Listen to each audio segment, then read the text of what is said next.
Fala Geek, aqui quem fala é Felipe e hoje vamos falar da HQ Homem-Aranha Torna, edição número 2. E se você gosta desse tipo de conteúdo e puder apoiar o canal se inscrevendo e dando um like no vídeo, saiba que vai ajudar muito nesse trabalho. Para ter acesso antecipado aos vídeos da semana e participar das escolhas das HQs, você pode se tornar membro geek do canal. Na calmaria da manhã, a cidade desperta enquanto o pequeno Deli relembra a verdade silenciosa dos negócios. Sobreviver depende dos habituais. Aqueles rostos que passam todos os dias sem pedir muito além de um bagel quente e um café que sustente o ritmo frenético lá fora. O tio Milt fala disso com a sabedoria de quem viu advogados, executivos e assistentes desfilarem apressados, sem querer conversar, apenas suas encomendas e um gole de normalidade. Mas, como ele destaca com um meio sorriso, nem todos são assim. E quando Tommy pergunta se aquele cliente especial não deveria pagar, Milt apenas responde que, depois do que o homem fez por ele, naquele lugar o dinheiro dele não vale nada. A câmera emocional se fecha no pacote sendo entregue, no ar de respeito que paira entre gerações. E Tommy ouviu que o sujeito é gente boa desde que ninguém tente puxar papo antes do café. Então, o Homem-Aranha confessa que há algo que ele não entende. Algo tão estranho quanto a inexplicável popularidade de Mímicos. No alto dos prédios, enquanto a cidade pulsa lá embaixo, o Homem-Aranha tenta decifrar o enigma que agora pesa nas mãos dele. Por que alguém pagaria para roubar um livro? Ainda mais um volume obscuro que, segundo ele mesmo resmunga, nem cópias digitais parecem existir. É como se o mundo tivesse combinado em silêncio não mencionar aquela obra, um pacto estranho que torna o roubo ainda mais suspeito. Ele reclama do café com pouco açúcar, vira páginas incompreensíveis e admite que devolvê-lo à biblioteca só colocaria mais gente em perigo. Afinal, a ladra que tentou roubá-lo já provou o quão longe iria por causa do conteúdo. Para piorar, o livro está em alemão e suas aulas mal começaram. Ele precisa de alguém que explique o que aquele manuscrito realmente é, do que ele fala e onde encontrar essa pessoa. No topo de um arranha-céu, envolto no luxo silencioso de quem vive acima do mundo, um homem caminha com seu gato nos braços e pergunta com carinho exagerado o que ele quer comer para o café da manhã, oferecendo até o restante do caviar beluga que, como lembra com orgulho, já fizera o bichano enxergar o próprio divino em uma única colherada. Entre ronronados preguiçosos, o tutor se distrai com algo incomum no céu, comentando que é raro ver um pássaro tão alto e convidando o tal senhor Olhos Grandes a observá-lo também. Mas, conforme a silhueta se aproxima, a brincadeira tranquila é engolida por um arrepio, porque aquela forma não tem nada de falcão ou águia. O gato, antes relaxado, arregala os olhos e pergunta o que está se aproximando. O pânico explode num instante. O gato, tomado por um instinto primal, se debate e arranha o próprio dono, enquanto solta um rosnado assustado, como se sentisse a ameaça antes mesmo de vê-la. O homem tenta acalmá-lo, dizendo que não pode machucá-los, que é só um pássaro, mas a frase morre na garganta quando a verdadeira criatura rompe o vidro com um estrondo ensurdecedor. A figura demoníaca irrompe pelo apartamento com olhos em brasa, asas rasgando o ar e um rugido que congela até o luxo daquela cobertura. Ela atinge o homem com violência, esmagando-o contra o chão. Preso sob o peso daquela criatura, o homem mal consegue perguntar quem ela é, e a resposta chega num rugido que congela a espinha. Evangeline, ou o que restou dela. A revelação o deixa atônito, incapaz de entender como alguém que ele conhecia poderia ter sido transformada em algo tão monstruoso. Mas ela não lhe dá tempo para racionalizar. Com os olhos incendiados de dor e fúria, acusa-o de tê-la mandado atrás daquele livro amaldiçoado, perguntando se ele sabia que isso aconteceria, exigindo saber no que ele a meteu enquanto ele tenta balbuciar que não, que jura que não tinha essa ideia. A resposta dela é um estalo violento, um grito de mentiroso que o arremessa desacordado pelo cômodo. E quando o silêncio finalmente cai, ela própria admite que ainda não sabe medir a própria força, suspirando que agora vai ter que esperar ele acordar. No silêncio ordenado da sala de aula, o professor Dunkel mal fecha a porta quando uma saudação vinda de cima o faz erguer as sobrancelhas. Lá está o Homem-Aranha, pendurado de cabeça para baixo como se o teto fosse o lugar mais natural do mundo. Ao questionar o que ele pensa que está fazendo, o herói apenas responde que está realizando um sonho. Afinal, está finalmente no topo da turma. Um trocadilho que rende apenas um resmungo impaciente do professor, exigindo que ele desça. Obediente, o aranha salta para o chão e tenta explicar que não está ali para investigar nada. Na verdade, só precisava invadir uma aula fácil, já que a turma de queimada remedial estava lotada. Dunkel, já cansado antes mesmo de começar o dia, pede que ele vá direto ao ponto para que possa preparar sua próxima aula. O Homem-Aranha finalmente revela o motivo de sua visita. Aquele livro antigo, escrito em alemão. É uma pista crucial sobre o duplo assassinato que abalou o campus, e alguém do mundo Super Duper, ele evita nomes, embora o professor já entenda o recado, o indicou como especialista. Dunkel reconhece imediatamente as vítimas. Lauren Corner, a bibliotecária das coleções especiais, sempre gentil, e seu supervisor, Tom Ambrose. A lembrança da jovem que o chamava de Dr. Dunkel Donuts arranca dele uma expressão triste, enquanto o herói corta a tentativa de trocadilho dizendo que exigiria um acordo de licenciamento. Quando o professor concorda em ajudar e capturar o assassino, o clima muda, mas rapidamente ele demonstra que não é tão facilmente enrolado quanto o Aranha esperava. Observa que só alguém que conhecesse o horário exato de suas aulas teria prendido o móvel ao teto daquela forma. E ainda questiona por que o herói está usando aquela voz gutural e teatral, avisando que, como linguista e patologista da fala, reconhece perfeitamente uma voz farçada. O Homem-Aranha tenta justificar sua voz rouca dizendo que é coisa de super-herói, algo que qualquer um que tenha visto filmes nos últimos 30 anos entenderia, mas Duncan o desmonta com a calma quase cirúrgica. Ele explica que até faz sentido intimidar suspeitos em público, já que alguém poderia reconhecer a voz. Mas ali, só os dois estão presentes, e a insistência em escondê-la só indica que o herói teme ser descoberto. Ele lança uma teia rumo à janela, prometendo voltar em breve para ver como o professor está, enquanto Duncan pergunta quanto tempo a mesa permanecerá no teto. A resposta vem rápida: conte regressivamente a partir de 5. E quando o herói desaparece pela janela, o professor obedece silenciosamente. Até que o estrondo anuncia a queda do móvel, deixando-o resmungando sobre impressões vocais e admitindo que, naquele momento, preferiria estar em qualquer outro lugar do que no campus, que agora se tornou palco de mistérios demais. O peso da tragédia paira no ar quando um grupo se reúne diante das velas e dos retratos de Lauren e Tom. Um silêncio que parece engolir a rua inteira enquanto todos tentam dar algum sentido ao que aconteceu.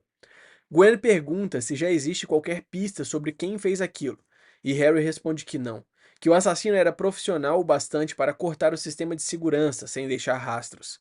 Mas Mary Jane intervém com um não inteiramente verdadeiro, abrindo espaço para Peter confessar a própria culpa silenciosa.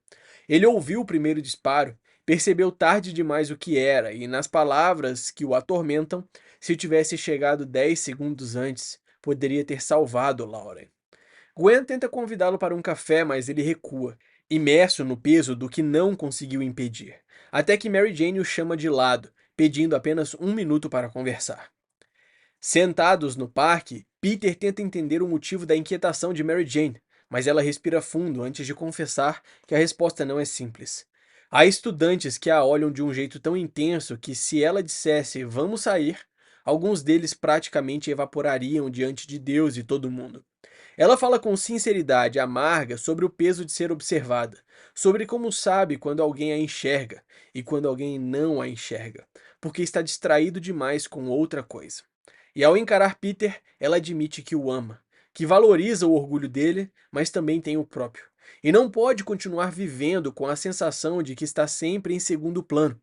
Ela diz que ele não é cego, nem burro, e que percebe que aquilo é o que ele realmente quer, aquilo que acha que não pode ter. Ele evita até de pedir, com medo de ferir outras pessoas. Duas, na verdade, talvez três. A voz dela treme, mas a lucidez corta como uma lâmina. Ele não pode viver com um pé em dois mundos para sempre. Mais cedo ou mais tarde vai ter que escolher o que realmente importa. Com o coração exposto, Mary Jane continua, dizendo que se existe mesmo algo especial entre eles, e ela acredita que existe, Então eles precisam escolher isso juntos, sem meia-medidas, sem passos incompletos. Ela pede que, se ele olhar para ela, olhe como quem realmente enxerga. Se tocar, toque como quem assume o sentimento.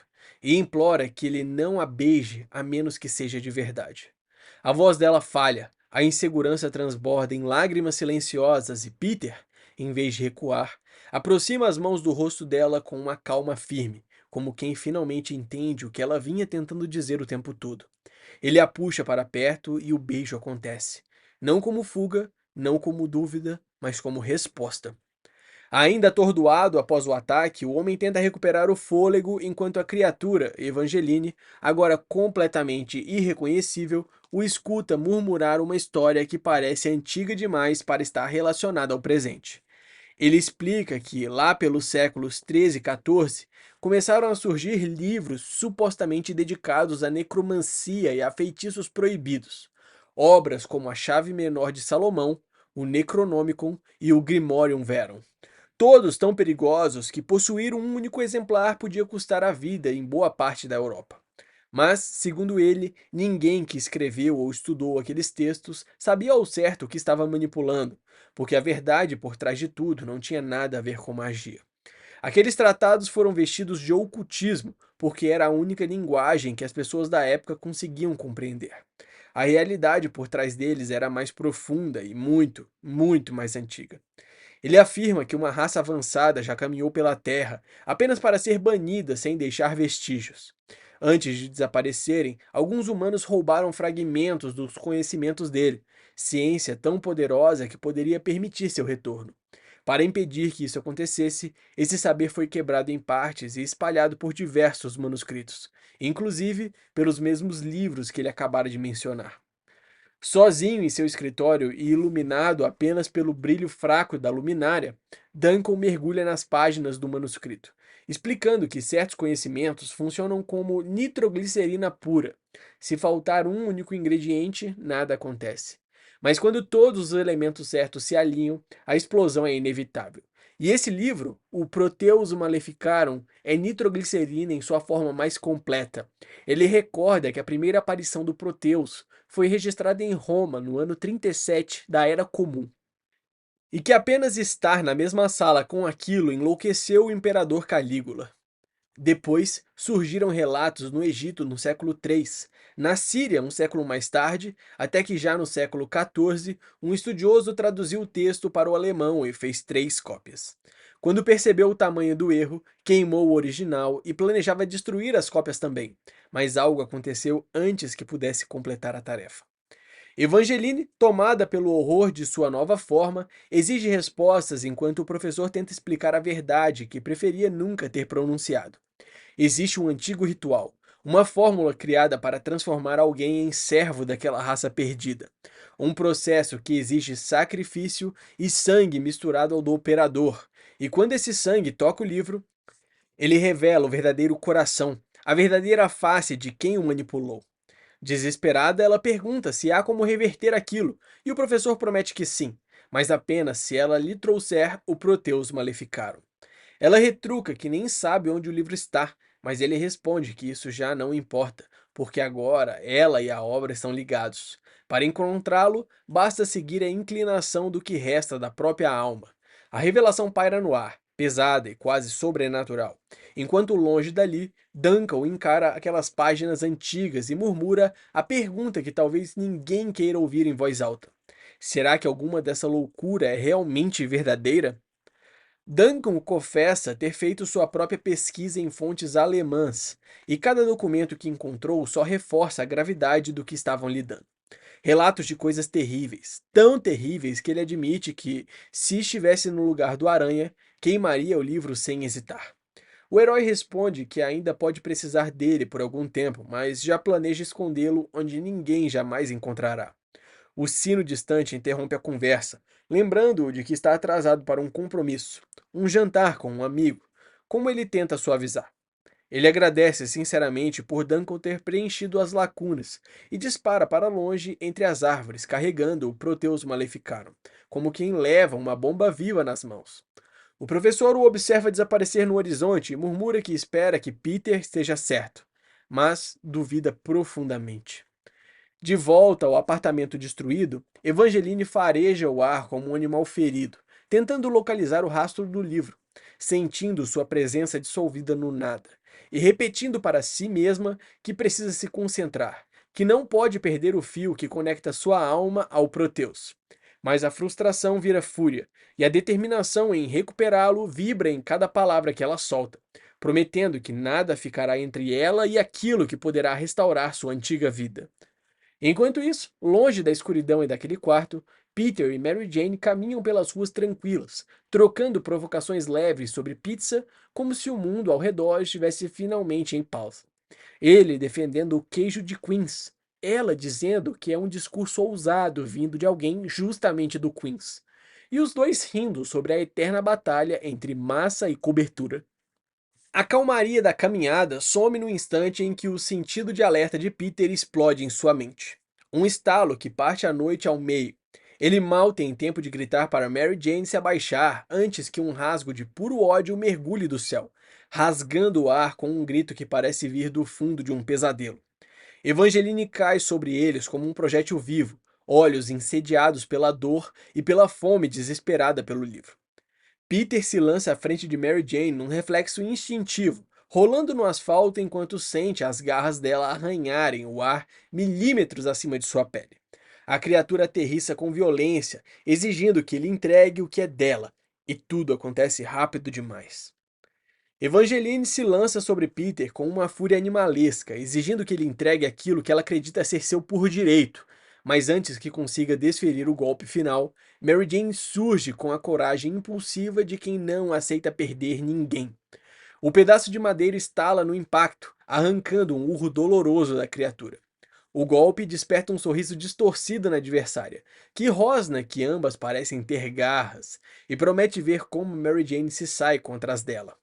Num instante, a monstruosidade alça voo de novo, descendo como um míssil vivo, enquanto Mary Jane ergue o bastão improvisado com toda a força que lhe resta.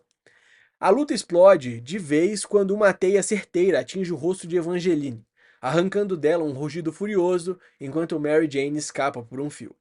Peter sente o peso de todas as falhas recentes esmagando seus ombros. Chegou tarde demais para salvar Tom, tarde demais para salvar Lauren, e essa memória amarga acende algo dentro dele. Do alto do prédio, a sua voz firme manda Mary Jane correr, encontrar Peter lá embaixo, garantindo que essa batalha agora é dele e de ninguém mais. A criatura voa em círculos faminta pelo livro, ameaçando tudo e todos ao redor.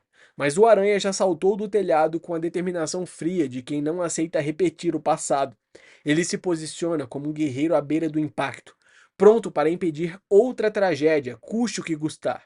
Porque, como ele mesmo sente no peito naquele instante, esta noite, esta noite ele não vai falhar. E no instante que Evangeline rasga o céu noturno como um demônio enlouquecido, Peter mergulha atrás dela como um raio vermelho e azul. Cada músculo tenso, cada fibra do seu corpo guiada por uma única decisão. Não vai deixar mais ninguém morrer. A cidade passa em borrões dourados ao redor. O vento uiva nos ouvidos e quando ele finalmente alcança a criatura, solta aquele sussurro carregado de promessa. Estou exatamente na hora certa. Essa foi uma pincelada da história da HQ Homem-Aranha Thorn, edição número 2. Eu espero que você tenha gostado. Não esquece de deixar o seu like e se inscrever no canal para acompanhar de perto mais histórias como essa. Valeu!